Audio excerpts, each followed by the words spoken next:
If you've just got a JBL Flip 7 Bluetooth speaker and maybe you're wondering how to charge it since it doesn't have any cable or adapter like its previous versions, and what charger to use, how many watts does it support, and stuff like that, let's take a look at this full charging guide.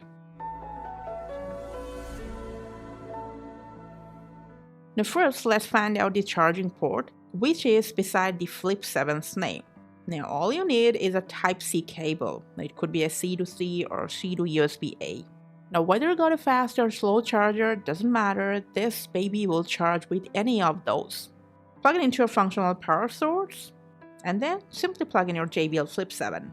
If it's turned on, the charging light will show up instantly. If it's turned off and you're trying to charge it, the charging LED will take a couple seconds to show up. After you plug in this device and you see this blinking LED, that means it's still charging. It'll turn solid when it's got 100% charge. Now when you're outside, maybe you're at the gym or having a road trip and you need to charge it, you can use a power bank to charge this device. Or if you have a smartphone that's got enough charge to share, you can plug it into that. Or you can also charge it with your laptop. Means literally any functional power source will do.